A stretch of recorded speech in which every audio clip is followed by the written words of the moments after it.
2014 recipient of the Black African Women Rock Award for Female Vocalist of the Year and 2016 nominee for the Female R&B Artist of the Year, Fiona Yorke has been at the top of the charts, sharing the gospel through her music for years, but it wasn't always that way. Fiona was once in a place of confusion that almost led her down a completely different path. It was just me and my mom and extended family. And I can say that my childhood was quite fun. I have really good memories of, being able to express myself and, play and, explore things, but also very strict as well. I had a strict Christian upbringing. My grandmother was a very strong Christian and she made sure that I was raised in the church. But in terms of giving our life over to him and, following him as Saviour and Lord, that I had not made that commitment growing up.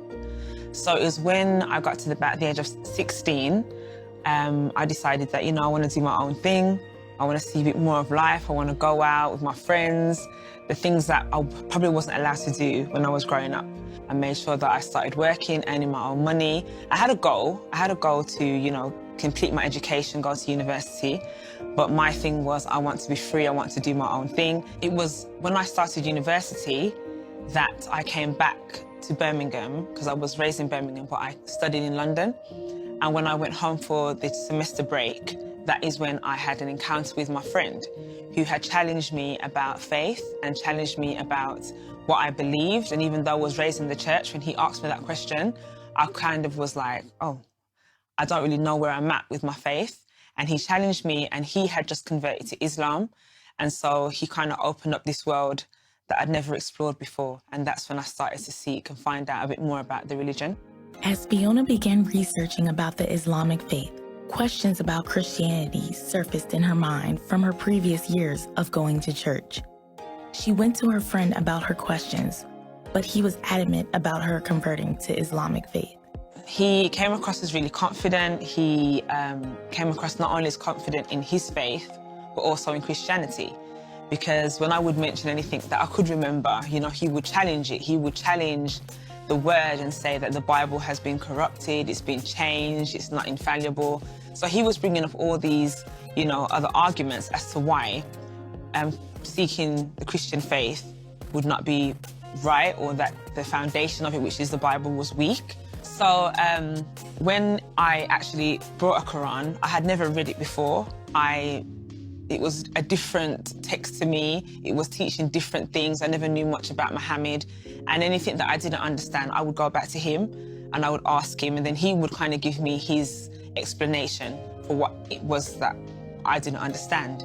And then if he looked at me and thought, you know what, maybe she's not taking on board what I'm saying, he said to me, well, you can find a pastor and bring him with me and we can have a conversation. And that is exactly what we did. We had meetings with other young people and we sat, and he came in his attire with his Quran, with his hadith, and he asked to bring the pastor, and we'd have discussions and we'd have conversations. And yeah, he would be there and he would challenge, and he was very confident in what he believed. The more Fiona found out about Islamic faith and compared it to Christianity, some things in her mind just didn't make sense, which ultimately led her to her final decision. I think I had read so much different literature about the different faiths, and I just found that anytime it came to Jesus, he was the controversial figure. Even like with Islam, my friend would say, we believe the same thing, we have the same prophets, but then when it came to Jesus Christ and him being Saviour and Lord, that is where we would have the disagreement. So I just felt like whatever religion it was, Jesus seemed to be the one who was controversial. So I said, you know what, whoever you say you are, I want you to reveal your true self to me, because everybody's saying this is who Jesus is. But I wanted him to reveal himself to me. So I remember it was late, probably about, say, 3 o'clock in the morning, and I had the Quran and I had the Bible in front of me, and I was kneeling by my bed, and I didn't know how to pray. I can't even remember what it was that I said, but I think I may have said something like, Jesus, come into my life.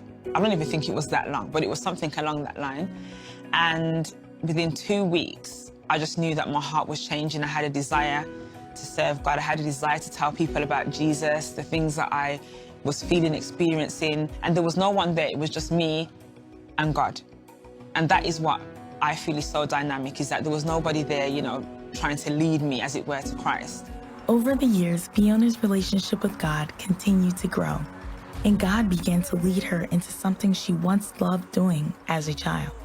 My first memory is my grandmother calling me and teaching me to sing a song. That's my first ever memory of singing. And then from there, I would sing at school, I would sing in choirs, I would sing in church. I had friends who would encourage me and say, Fiona, why don't you release the music that you've been writing all these years? And I was like, I don't even know how to start or where to look and how to do that. But as I sat down and I looked in my circle of friends, there were musicians, there were people that could do artwork, stylists, all these people that God had brought into my life over the years. And it just took for me to bring everyone together and to just start that process and to release that project, which I did in 2014. No weapon formed against me shall prosper.